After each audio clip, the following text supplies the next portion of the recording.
आप सोचिए, यहां देश में पीएम मोदी के विदेश जाने पर विपक्ष तूफान खड़ा कर रहा था। राहुल गांधी कह रहे थे कि मोदी तो भाग गए नहीं, भाग गए बोल रहे थे। उधर पीएम मोदी इन आरोपों का कोई लोड नहीं ले रहे, वो अपना आराम से डील कर रहे हैं, हंसी मजाक कर रहे हैं। उनको पता है भाई कि मैं भारत के लिए क्या करने जा रहा हूं, अपने देश के लिए क्या करने जा रहा हूं, इसलिए वो प्रेशर में नहीं आते। और इसके पीछे की वजह है नरेंद्र मोदी को जो लोगों का सपोर्ट मिलता है ना, वो उनको दिखता है, उनको पता है कि राहुल गांधी के भग गए कह देने से कुछ नहीं होगा, क्योंकि इस देश के लोग जग गए हैं, तो भग गए वाली बात पे भरोसा नहीं करते। नरेंद्र मोदी के कामकाज पर लोगों की मुहर लगी हुई है। आप देखिए, पीएम मोदी जब लंदन पहुंचे तो वहां भारतीय समुदाय ने दिल खोलकर उनका स्वागत किया। मोदी मोदी के नारे लगे वहां लंदन में, देखिए जरा।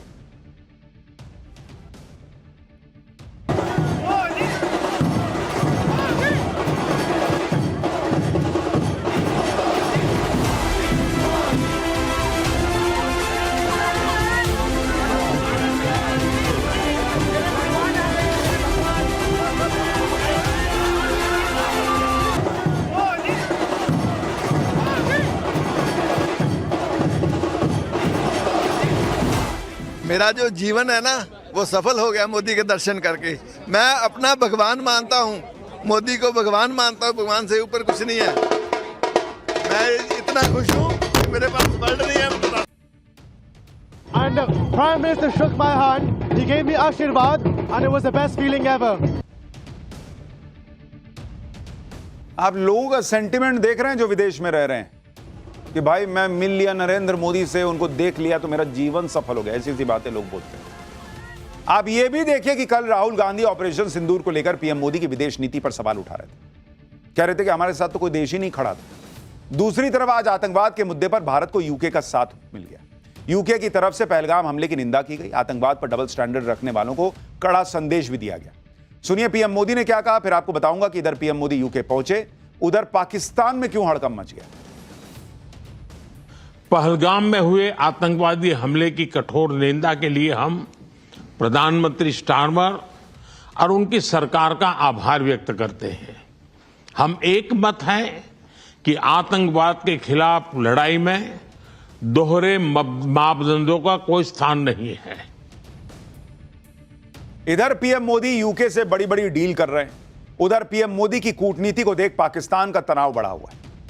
जिस वक्त पीएम मोदी यूके के दौरे पर निकले, उस वक्त पाकिस्तान के प्रधानमंत्री शहबाज शरीफ ने इस्लामाबाद में ब्रिटिश उच्चायुक्त जैन मैरियट से मुलाकात कर ली। एकदम नकलची लोग हैं भाई ये लोग। सोचो वहां वो गए, रेड कारपेट बिछ रहा है भाई, एकदम गले वाले मिल रहे हैं। हम क्या करते हैं, हमको तो कोई बुलाएगा नहीं। इनको पता है पाकिस्तानियों को तो कोई बुलाता नहीं, सबको पता है भीख मांगने आएगा ये। तो इन्होंने अपने यहां दूतावास वाले को बुला लिया और पाकिस्तान के प्रधानमंत्री ने ब्रिटिश उच्चायुक्त के सामने भारत से बातचीत की इच्छा जताई। शहबाज शरीफ ने कहा कि उनका मुल्क भारत से संबंधित सभी लंबित मुद्दों को हल करने के लिए गंभीर और सार्थक बातचीत को तैयार है। आप देख रहे हैं पाकिस्तान कैसे एकदम लमलेट हो रखा है भाई, लेट गया है, बिछ गया है कि कोई भारत से बात करवा दो यार। इधर पीएम मोदी लगातार पाकिस्तान को ठोकने की चेतावनी दे रहे हैं, उधर डरा हुआ पाकिस्तान भारत से बातचीत करने की गुहार लगा रहा है। राहुल गांधी पूछते हैं कि ऑपरेशन सिंदूर अभी खत्म नहीं हुआ तो विक्ट्री कैसे हो गई। पाकिस्तान को बुरी तरह ठोकने के बाद भी उसकी तरफ से बातचीत की पेशकश करना, यही भारत की जीत है राहुल गांधी जी। आप कैसे समझिएगा, आपके समय में तो सरकार, यूपीए वाली सरकार जो है, वो डोज देने की बजाय डोजियर भेजती थी, कागज का पन्ना। पाकिस्तान भी मजे में रहता था कि क्या ही होगा, कागज का पन्ना आएगा, इधर उधर रख देंगे टेबल पे, धूल फांकेगा।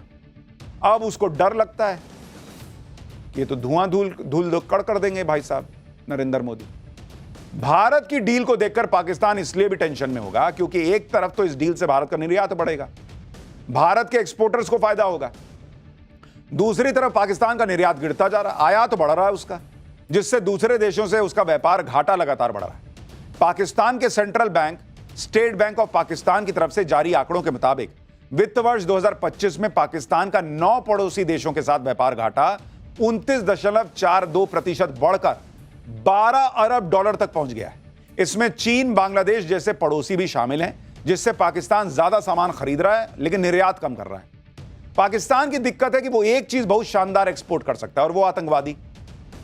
उसके यहां भर भर के आतंकवादी पड़े हैं, लेकिन कोई दूसरा देश आतंकवादी इंपोर्ट करता नहीं तो भाई की इकोनॉमी भी चढ़ जाती। पाकिस्तान का व्यापार घाटा लगातार बढ़ रहा है, जो पाकिस्तान की इकोनॉमी के लिए अच्छा नहीं है। यही वजह है कि पाकिस्तान लगातार भारत से बातचीत की गुहार लगा रहा है। यूके के दौरे पर पीएम मोदी ने न सिर्फ आतंकवाद का मुद्दा उठाया, बल्कि भारत की सुरक्षा के लिए खतरा बन रहे खालिस्तानी एलिमेंट्स का भी जिक्र किया, क्योंकि हाल ही में ऐसी कई घटनाएं हुई हैं जो ये बताती हैं कि पाकिस्तान की आईएसआई यूके में खालिस्तानी एलिमेंट्स को सपोर्ट कर रही है। इसी साल लंदन में विदेश मंत्री एस जयशंकर की सुरक्षा में चूक हुई थी। खालिस्तानी समर्थक अचानक उनके काफिले के सामने आ गए थे। इस घटना पर भारत ने कड़ी नाराजगी जताई थी। इससे पहले साल 2023 में लंदन स्थित भारतीय दूतावास के बाहर हिंसा हुई थी। इस हमले के पीछे खालिस्तानी एलिमेंट्स का हाथ। उस वक्त कुछ खालिस्तानी समर्थकों ने तिरंगे का अपमान करने की कोशिश की थी। इसी साल ब्रिटेन की सुरक्षा एजेंसीज की एक लीक रिपोर्ट में खालिस्तानी एलिमेंट्स को खतरा भी बताया गया था। इसलिए पीएम मोदी ने अपने यूके दौरे पर खालिस्तानी एलिमेंट्स का मुद्दा उठाया और उन पर एक्शन की मांग भी की। सुनिए पीएम मोदी ने वहां खालिस्तानियों के इलाज को लेकर क्या कहा है। हम इस बात पर भी सहमत हैं कि एक्सट्रीमिस्ट विचारधारा वाली शक्तियों को डेमोक्रेटिक फ्रीडम का दुरुपयोग नहीं करने दिया जा सकता। Those who misuse democratic freedoms to undermine democracy itself must be held account. प्रधानमंत्री नरेंद्र मोदी जब डील कर रहे थे, एफटीए की डील कर रहे थे, तो उनको पता था कि यही समय है, खालिस्तानियों को लेकर भी बात कर लो, पाकिस्तान को लेकर भी बात कर लो और उनको बता दो भाई कि व्यापार कर रहे हैं ठीक है, लेकिन ये सब जो हो रहा है ये सब भी तुमको देखना पड़ेगा। अच्छा, इतना ही नहीं, आतंकियों और खालिस्तानियों के साथ साथ पीएम मोदी ने भारत को आर्थिक चोट देने वाले भगोड़ों की भी भारत वापस लाने पर जोर दिया। पीएम मोदी ने आर्थिक अपराध से जुड़े भगोड़ों के प्रत्यर्पण के लिए यूके से सहयोग मांगा।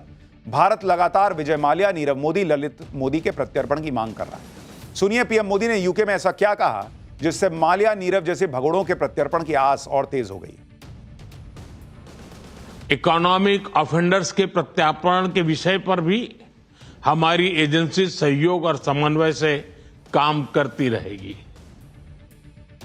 उधर यूके में नरेंद्र मोदी कूटनीतिक धमाके कर रहे हैं, इधर देश में अलग ही पॉलिटिक्स चल रही है। संसद सत्र को आज 4 दिन हो गए, 4 दिन। चौथे दिन भी संसद में कोई काम नहीं हुआ ढंग से। इंडी गठबंधन ने बिहार के एसआईआर को लेकर फिर हंगामा किया। कांग्रेस के सांसद वेल में आकर पोस्टर लहराने लगे। हंगामे के बीच लोकसभा सिर्फ 12 मिनट चल पाई, 12 मिनट, जबकि राज्यसभा की कार्रवाई भी हंगामे के बाद कल तक के लिए स्थगित करनी पड़ी। इसके बाद जब राहुल गांधी संसद से निकले तो चुनाव आयोग पर बरस गए। राहुल गांधी ने नया दावा कर दिया कि उनके पास वोट चोरी के प्रूफ हैं। कर्नाटक की एक कोई सीट है जिसको लेके इनके पास कोई सबूत है। वहां पर इलेक्शन कमीशन ने बेईमानी कर दी है इनके हिसाब से। एक बार सुनिए राहुल गांधी का आरोप, फिर उसकी सच्चाई बताता हूं।